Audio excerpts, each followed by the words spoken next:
Hello everyone. तो सभी को मेरा good morning, good afternoon, good evening और गुड नाइट। जिस भी वक्त आप इस वीडियो को देख रहे हो तो अपने हिसाब से उस चीज को एडजस्ट कर लीजिएगा, ठीक है। चलिए सब, तो सभी के हाल चाल बिल्कुल ठीक होंगे, मेरे भी हाल ठीक है, आपके हाल भी ठीक होने चाहिए। तो बेटा आज की क्लास में जो हम पढ़ने वाले हैं, ठीक है, अपनी सीरीज कंटिन्यू करते हुए हमारा टॉपिक चल रहा था सर कंपनी। कंपनी के अंदर हम टाइप्स ऑफ कंपनीज पढ़ रहे थे। लास्ट क्लास में मैंने आपको पहले पढ़ाया ओपीसी, ठीक है, थोड़ा सा सीक्वेंस मैंने चेंज करा है। आपकी बुक या जो मेरे नोट्स हैं वो पहले प्राइवेट कंपनी कवर करती है, फिर पब्लिक कंपनी कवर करती है और उसके बाद कवर करती है आपका क्या 1% कंपनी, ठीक है। बट मैंने कैसे करवाया, पहले मैंने आपको ओपीसी पढ़ाया, व्हाट इज 1% कंपनी। अगर आपको देखना तो आप इससे पहला लेक्चर चेक कर सकते हो, ठीक है। अब मैं आपको आज समझाने वाला हूं sir what is private company and what is public company, ठीक है। जो मैं आज आपको समझाने वाला हूं, क्या समझाने वाला हूं, private company and public company, ठीक है। तो देखते हैं जरा सर प्राइवेट कंपनी क्या है, पब्लिक कंपनी क्या है, ठीक है। देखना, सबसे पहले बोलता है सर क्या कहते हैं प्राइवेट कंपनी में, it refers to company who shares can not be sold to general public. Sir ये क्या कहना चाह रहा, समझो जरा बात को समझो। सर फॉर एग्जांपल मैं उमेश शर्मा एक कंपनी स्टार्ट करना चाहता हूं। मैं क्या करना चाहता हूं सर, एक कंपनी स्टार्ट करना चाहता हूं, ठीक है। और कंपनी कौन सी शुरू करनी है सर, यही जो अग्निशाला है, ठीक है। मैं इसको फॉर एग्जांपल एक प्राइवेट लिमिटेड कंपनी बनाना चाह रहा हूं। मैं इसे क्या बनाना चाह रहा हूं सर, एक प्राइवेट लिमिटेड कंपनी बनाना चाह रहा हूं। कैसी कंपनी, प्राइवेट, ठीक है। कैसी कंपनी बनाना चाह रहा हूं सर, मैं इसे प्राइवेट, ठीक है। सर अब समझो जरा, जब मैं इसे प्राइवेट कंपनी बनाऊंगा तो ऑब्वियस सी बात है मेरे को क्या चाहिए होगा सर, पैसा चाहिए होगा। क्या चाहिए होगा सर, पैसा। सोल प्रोप्राइटरशिप अगर आपने पढ़ा हो, ठीक है, पढ़ा नहीं है तो आप मेरे लेक्चर जाके चेक कर सकते हो व्हाट इज सोल प्रोप्राइटरशिप, फिर आप चेक कर सकते हो पार्टनरशिप, फिर कंपनी के ऊपर आओगे तो आपको ज्यादा इजीली सब कुछ समझ आएगा। समझना जरा, अब इस बिजनेस को स्टार्ट करने के लिए मेरे को क्या चाहिए, पैसा चाहिए। फॉर एग्जाम्पल इस बिजनेस को स्टार्ट करने के लिए मेरे को जो कैपिटल रिक्वायर्ड है, मेरे को जो कैपिटल रिक्वायर्ड है वो है फॉर एग्जाम्पल कितना, 10 लाख रुपया। कितना रिक्वायरमेंट है सर, 10 लाख, ठीक है। 10 लाख रुपया चाहिए। अब सर ऑब्वियस सी बात है, जो कैपिटल 10 लाख रुपया है, ठीक है, अगर मेरे पास है ऑलरेडी तो अच्छी बात है, अदरवाइज मैं क्या करूंगा, इसको कलेक्ट करूंगा। अभी जो कैपिटल है ना बेटा, ये जो कैपिटल है, इस कैपिटल को कलेक्ट करने के लिए मेरे पास दो ऑप्शन है, ठीक है। पहला क्या सर, मैं जाऊं अपने रिलेटिव्स के पास, दोस्तों के पास, ठीक है, जो भी मेरे नोन टू हैं उनसे कलेक्ट करूं, या तो फिर मैं क्या करूं भैया, लोन वगैरह ले लूं, अपने पर्सनल लोन वगैरह ले लो और उस पैसे को क्या कर दूं, यहां पर इंजेक्ट कर दूं, ठीक है। तो भैया कहने का मतलब क्या है, अगर मुझे 10 लाख रुपए रेज करने हैं तो मैं इसको आम जनता को नहीं दे सकता। आम जनता को कहने का मतलब क्या है, जैसे फॉर एग्जांपल रिलायंस को पैसा चाहिए, तो रिलायंस पता क्या करता है, रिलायंस को अगर यही 10 लाख रुपया चाहिए होता, ठीक है, चाहिए होता उनको, तो वो है रिलायंस है हमारी क्या, पब्लिक कंपनी। अभी वो क्यों, अभी थोड़ी देर में समझ आएगा। ये क्या करती सर, अगर इनको 10 लाख रुपया चाहिए होता, ये क्या करते, कैपिटल है कितना सर, 10 लाख रुपया, तो ये क्या करते, इस 10 लाख को छोटे छोटे टुकड़ों में डिवाइड कर देते। फॉर एग्जांपल एक टुकड़ा बनाया ना 10 रुपए का, ठीक है, तो कितने टुकड़े बन गए, 1 लाख। ये जो 1 लाख टुकड़े बने ना, इसको मैं बोल देता हूं क्या, शेयर्स। समझ रहे हो। अब आप सोचो ना, मैं आपके पास आया, मैंने कहा भाई XYZ, मैंने कहा मेरे को 10 लाख रुपया दे दे, क्या दे पाओगे, नहीं सर, ना मैं आपको जानता ना मैं आपको पहचानता, मैं आपको 10 लाख रुपए कैसे दे दो, आप 10 लाख की बात करो, मैं आपको 10,000 रुपए ना दूं, आप 10 लाख की बात कर रहे हो, फिर भी सर नहीं देंगे। वेयर एज मैं आपके पास आया, मैंने कहा भाई मैं एक बिजनेस स्टार्ट कर रहा हूं जिसमें 1 लाख लोग यानी कि 1 लाख शेयर्स होंगे और एक शेयर जो मात्र 10 रुपए का है। बताओ आप हमारी कंपनी में कुछ इन्वेस्ट करना चाहोगे, आप कहोगे यार 10 रुपए का तो शेयर खुला है, ऐसा करता हूँ 1000 रुपए इन्वेस्ट कर देता हूँ, 100 शेयर ले लेता हूँ, क्या ही जाएगा मेरा 1000 रुपए में। तो ऐसे 1000 रुपए करके या 100 रुपया करके मैं 10 रुपया करके मैं क्या लोगों से पैसा कलेक्ट करूंगा, ठीक है। ये कौन है, कौन लोग है, ये है आम जनता, ठीक है, जनरल पब्लिक है ये। तो यानी कि मैंने क्या करा, पैसा कलेक्ट करने के लिए मैंने क्या करा, लोगों को क्या बेच दिया सर, ये एक सर्टिफिकेट, एक शेयर का टुकड़ा। ये जो टुकड़ा है, जो शेयर है, ये एक सर्टिफिकेट के तौर पे दिया जाता है, ठीक है। तो मैं आपको टुकड़ा दे दूंगा, वो शेयर दे दूंगा, वो क्या करूंगा, आपको पेपर दे दूंगा और उस पेपर के बदले आपसे क्या ले लूंगा, पैसा ले लूंगा। यानी कि पैसा रेज करने के लिए, कैपिटल रेज करने के लिए मैंने क्या करा, शेयर इशू करे, किसको, आम जनता को। एक पब्लिक कंपनी जो है, एक जो पब्लिक कंपनी है वो क्या कर सकती है सर, आम जनता को शेयर इशू कर सकती है। वेयर एज एक जो प्राइवेट कंपनी है वो आम जनता को शेयर इशू नहीं कर सकती। अगर मेरे को अग्निशाला को प्राइवेट कंपनी बनाना है तो मुझे क्या करना पड़ेगा, अपने रिश्तेदारों से, अपने जान पहचान के लोगों से ही क्या करने का पड़ेगा, पैसा कलेक्ट करना पड़ेगा। मैं नॉर्मल पब्लिक को शेयर बेच के पैसा कलेक्ट नहीं कर सकता। बोलो समझ आता है क्या, नहीं समझ आता, बोलिए। ये समझ आई पहली line, it refers to company who shares can not be sold to general public. समझ गए। तो भैया यहां पर एक बात लिखी होगी क्या, इट पब्लिक में क्या लिखा होगा कि that refers to company whose shares can be freely bought and sold by the members of the general public. समझ गए, आम जनता। लाइक फॉर एग्जांपल मैं एसबीआई का ओनर हूं, मेरे पास बहुत सारे शेयर हैं, ठीक है, मेरे पास रिलायंस के शेयर हैं, तो मैं क्या हूं, रिलायंस एसबीआई दोनों का मालिक हूं। समझ गए, मैं कभी भी उन शेयर को खरीद लेता हूं और कभी भी जब मेरे को लगता है मेरे को लॉस हो रहा है या मुझे प्रॉफिट बुक करना है, मैं क्या करता हूं, उन शेयर को बेच देता हूं। समझ गए, यानी कि सर पब्लिक कंपनी के शेयर आम जनता खरीद भी सकती है, बेच भी सकती है, वेयर एज सर जो प्राइवेट कंपनी है उसके शेयर आम जनता नहीं खरीद सकती। क्लियर है सर? जी सर बिल्कुल क्लियर है। आगे चलते हैं।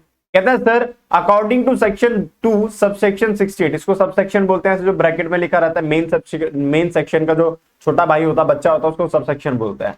Of the companies act 2013, a private company means a company which bye it's article of association. भैया आर्टिकल ऑफ एसोसिएशन क्या है बेटे, ये अभी हम पढ़ेंगे, ये अगली क्लास में आपको समझ आएगा। एक डॉक्यूमेंट होता है सर, इसमें कुछ क्लॉज होते हैं, ठीक है, तो ये हम पढ़ेंगे, एक पूरा डिटेल में टॉपिक आएगा, article of association, memorandum of association, prospectus, 3 document होते हैं, हम तीनों को पढ़ेंगे डिटेल में जब हम रजिस्ट्रेशन पढ़ेंगे तो, ठीक है।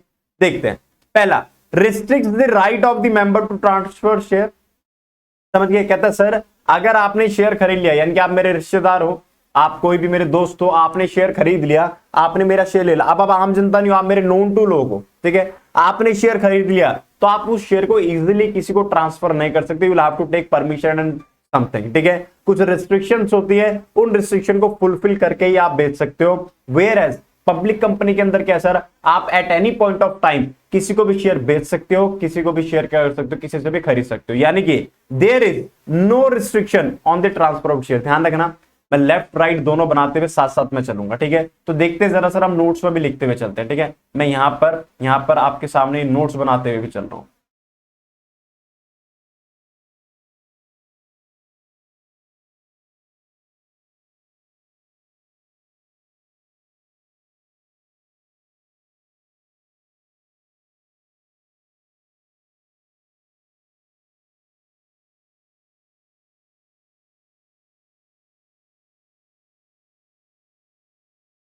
ये हटाओ, इसको अच्छा नहीं लग रहा है, ठीक है, मैं यहां पर सर यहां पर लिख रहा हूं मैं बेसिस, क्योंकि आपको पता है बिना बेसिस के आपको एग्जाम में मार्क्स नहीं मिलेंगे। मैं थोड़ा फॉर्मेट चेंज कर लूं, अपने बैकग्राउंड चेंज कर लूं, कहने का मतलब ये है मेरा, क्योंकि मेरे को बैकग्राउंड में ये वाला सही नहीं लगता, लाइक, ठीक है, ठीक है, तो बेसिस ड्रॉ कर लिया मैंने। फिर मैं यहां पर पहले लिख रहा हूं क्या, प्राइवेट कंपनी, आपको एग्जाम में अगर डिफरेंस पूछेगा तो ऐसे ही लिखो क्या, और यहां पर लिख रहा हूं मैं आपका क्या, पब्लिक कंपनी, ठीक है। तो सबसे पहले सर आया है क्या, शेयर्स, ठीक है, क्या पब्लिक को बेच सकते हैं सर, क्या पब्लिक को बेच सकते हैं सर, प्राइवेट कंपनी में पब्लिक को नहीं बेच सकते, पब्लिक कंपनी में पब्लिक को बेच सकते हैं।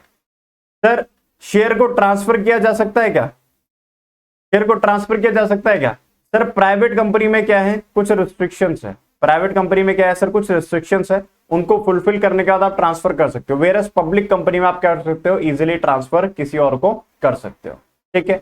आगे चलते हैं सर, नेक्स्ट वन कहता है सर क्या, कहते हैं क्या, restricts the number of its member between 2 to 200, यानी कि sir minimum number of members private company में कितने हैं sir, 2, versus maximum number of members कितने हैं सर, 200।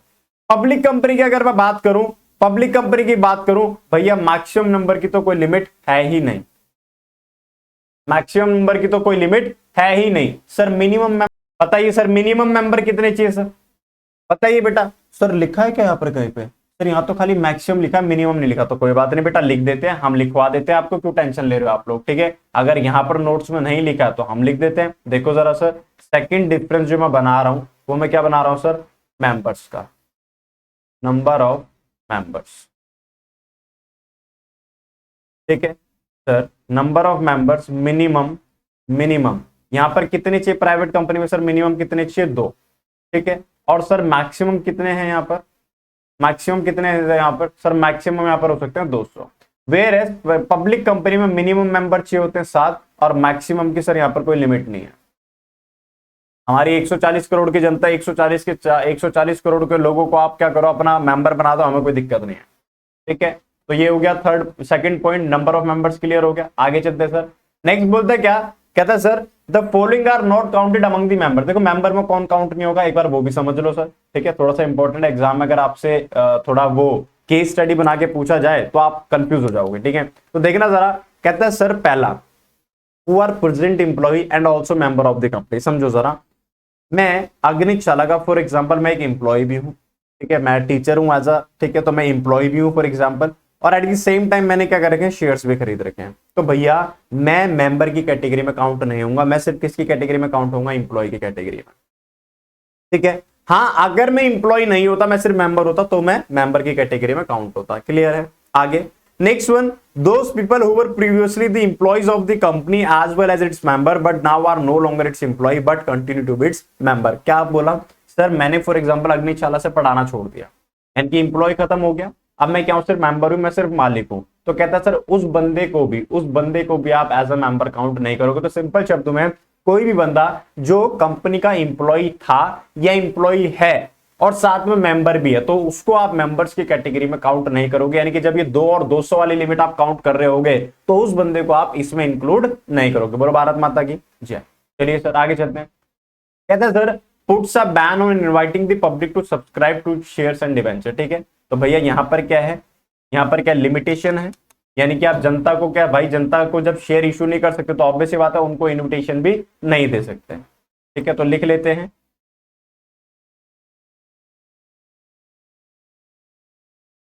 इन्विटेशन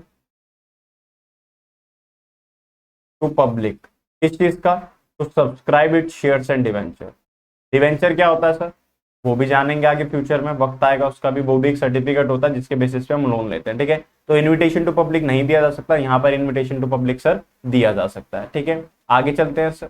नेक्स्ट बोलता है क्या सर, नेक्स्ट बोलता है क्या, कहता puts a ban on inviting the public to subscribe to its public deposit. Sir public deposit, public deposit पता क्या होता है, पब्लिक डिपॉजिट लाइक आप बैंक में डिपॉजिट कराते हो, ऐसे ही कंपनीज भी अपने पास डिपॉजिट एक्सेप्ट करती है आप लोगों से। कहती है आप बैंक मत जाओ, बैंक आपको कितना दे रहा है आपके डिपॉजिट पे, मैंने कहा 5%, कहता मैं 8% दूंगा, मेरे पास डिपॉजिट कराओ, मेरे को पैसों की जरूरत है। तो भैया प्राइवेट कंपनी ऐसा नहीं कर सकती है, पब्लिक कंपनी ऐसा सर कर सकती है। ठीक है बेटे, आगे चलते हैं। Next one is must have a minimum paid up share capital. ठीक है सर, एक मिनिमम सर शेयर कैपिटल होना चाहिए सर, मिनिमम शेयर कैपिटल, यानी कि अगर आपको प्राइवेट कंपनी बनानी है, मिनिमम शेयर कैपिटल सर, यहां पर मिनिमम आपको 1 लाख रुपया चाहिए सर, मिनिमम आपकी कैपिटल कितना होना चाहिए, 1 लाख रुपीज, वेयर यहां पर जो मिनिमम कैपिटल है दैट इज ₹5 लाख। तो बेटा ध्यान रखना, अगर आपको पब्लिक कंपनी बनानी है कल को तो आपको 5 लाख रुपए की मिनिमम कैपिटल रखनी पड़ेगी, वेयर अगर आपको प्राइवेट कंपनी बनानी है तो आपको मिनिमम कितना कैपिटल रखना पड़ेगा सर, 1 लाख रखना पड़ेगा। तो ये 5 डिफरेंस तो हमने यहीं से जान लिए। ठीक है, और एग्जाम में ऐसे ही आपसे पूछा जाएगा क्या difference between private company and public company, तो ये आप नोट डाउन कर सकते हो। देखो अगर ये आपने नोट डाउन कर लिया तो ऊपर भी ऑलमोस्ट कवर होगा और हमारा एक क्वेश्चन डिफरेंस के नाम से वो भी कवर हो गया। ठीक है, अब मैं एडिशंस यहां पर लिखवा रहा हूं सर, एडिशंस लिखवा रहा हूं क्या सर, एक होता है डायरेक्टर। डायरेक्टर कौन होते हैं बेटा, मैंने आपको कंपनी की पहली क्लास में जब हम कंपनी के फीचर्स पढ़ रहे थे तो मैंने आपको वहीं पर बताया था क्या कि भैया कंपनी के केस में क्या होता है, मालिक अलग होते हैं और मैनेजमेंट अलग होता है। इस मैनेजमेंट के लिए हम हायर करते हैं क्या, बोर्ड ऑफ डायरेक्टर्स। ठीक है, तो board of director private company में मिनिमम चाहिए होते हैं आपको कितने सर, 2, और यहां पर सर मिनिमम आपको चाहिए कितने, 3, ये याद रखना। ठीक है, आगे चलते हैं सर। नेक्स्ट वन सर, ये नेक्स्ट ये क्लियर हो गया आपको, बताइए बेटा क्लियर हो गया जी सर, क्लियर हो गया। मिनिमम पेड अप हमने लिख ही लिया तो ऑलमोस्ट हम सब कुछ कवर कर चुके हैं। अगर आपको ये 6 पॉइंट याद हैं, अगर आपको 6 पॉइंट याद हैं तो भैया ऑटोमेटिकली आप सब कुछ क्या कर सकते हो, एग्जाम में कर सकते हो। एक पॉइंट और लिख लो, issue of prospectus. Issue of prospectus, बेटा प्रोस्पेक्टस क्या होता है, जिस भी स्कूल में कॉलेज में आप पढ़ रहे हो, जिस भी स्कूल या कॉलेज में आप पढ़ रहे हो तो वहां पर एडमिशन कराने से पहले आपको एक बुकलेट सी मिलती है जिसमें स्कूल का पूरा करिकुलम लिखा रहता है, कैसे कैसे आपका कोर्स कवर होगा, क्या क्या एक्टिविटीज हमारे स्कूल में होती है, वो सब लिखा जाता है। तो ऐसे ही जब हम जनता को बोलते हैं कि हमारे शेयर सब्सक्राइब करो, हमारे शेयर खरीदो, तो एक बुकलेट बनाई जाती है कि जो आपसे पैसा कलेक्ट किया जाएगा उसको हम कहां कहां यूटिलाइज करेंगे, हमारी कंपनी क्या क्या करने की सोच रही है, कितनी ग्रोथ एक्सपेक्ट कर रहे हैं, क्या क्या स्ट्रक्चर है हमारी कंपनी के काम करने का। तो इसी के बेसिस पे लोग क्या करते हैं, आपके शेयर को सब्सक्राइब करते हैं। तो भैया आपको याद होगा प्राइवेट कंपनी तो शेयर इशू कर ही नहीं सकती जनता को, तो ये इशू भी नहीं कर सकती क्या, प्रोस्पेक्टस। क्योंकि प्रोस्पेक्टस दिया ही क्यों जाता है, आप लोगों को लुभाने के लिए कि भैया आप हमारे शेयर को क्या करो, सब्सक्राइब करो। बट जब आप शेयर सब्सक्राइब कर ही नहीं सकते तो हम प्रोस्पेक्टस क्यों इशू करेंगे सर। ठीक है। बट पब्लिक कंपनी को ये प्रोस्पेक्टस इशू करना पड़ता है, जब प्रोस्पेक्टस इशू करेगी तभी तो जनता को भैया अट्रैक्ट किया जाएगा कि भैया आप हमारी कंपनी में क्या करो, इन्वेस्ट करो। यस और नो? सर क्लियर है? बिल्कुल सर, अपन लोगों को ये चीज बिल्कुल क्लियर है, ठीक है। तो हमारा एक टॉपिक और हो गया क्या sir, private company public company में हमने कर लिया, ओपीसी हम कवर कर चुके हैं सर। अब जो अगली क्लास में हम जो कवर करेंगे that is formation of A company की, कंपनी को फॉर्म करने के लिए क्या क्या किया जाता है। मतलब 2 क्लास अभी मेरे को इसमें और लगेगी, एक में मैं पढ़ाऊंगा आपको फॉर्मेशन, ठीक है, और एक में मैं पढ़ाऊंगा आपको क्या sir, article of association, memorandum of association and prospectus, ठीक है। और उसके बाद हमारा जो चैप्टर है उसका क्या हो जाएगा, समापन हो जाएगा। एक और है आपकी एनसीईआरटी, मतलब आप एनसीईआरटी के अकॉर्डिंग या किसी भी बुक के according choice of form of business organization, तो वो आपको खुद करना है। मैंने आपको सारे टाइप के बिजनेस पढ़ाए, सोल प्रोप्राइटरशिप, पार्टनरशिप, कोऑपरेटिव, ठीक है, फिर आपका company, joint Hindu family business, सब कुछ आपको मैंने पढ़ा दिया। तो इसमें से जो सिचुएशन के अकॉर्डिंग हो वो आप क्या करते हो, अपने बिजनेस के लिए सेलेक्ट करते हो, ठीक है। That is basically choice of forms of business organization, ठीक है बेटा। तो आज के लिए इतना सफिशिएंट है, ठीक है। रिवाइज करते रहिए, अगली क्लास देखने से पहले ये आपको रिवाइज जरूर करना है। कई बच्चे क्या करते हैं, ये लेक्चर जैसे ही अभी देखा फटाफट से उसके बाद अगला लेक्चर देखना शुरू कर देते हैं। नहीं बेटा, अगर मैंने इसको एक दिन दिया है, लाइक एक दिन में 16 मिनट भले ही दिए मैंने आपको, बट मैंने तो एक दिन दिया ना लॉजिकली, अब मैं अगला लेक्चर कल ही रिकॉर्ड करूंगा, ठीक है। तो बेटा आपको भी क्या करना, पूरा एक दिन देना इस लेक्चर को, एक दिन नहीं तो आधा दिन दो, बट एटलीस्ट अगला लेक्चर देने से पहले इसको पूरा का पूरा रिवाइज करो और मिनिमम बीच में 1-1.5 घंटे का गैप रखो, तब चीजों को आपका दिमाग इजीली क्या करेगा, स्टोर कर पाएगा, ठीक है। तो मिलते हैं आपसे अगली क्लास में, तब तक के लिए टाटा, सी यू, बाय बाय। और वो दोस्त आपके जो बिजनेस स्टडीज में स्ट्रगल कर रहे हैं या फेल हो चुके हैं फर्स्ट टर्म में, उनके साथ ये वीडियो शेयर करो ताकि वो भी क्या हो सके, इजीली पास हो सके, ठीक है। तो मिलते हैं आपसे अगली क्लास में, तब तक के लिए टाटा, सी यू, बाय बाय।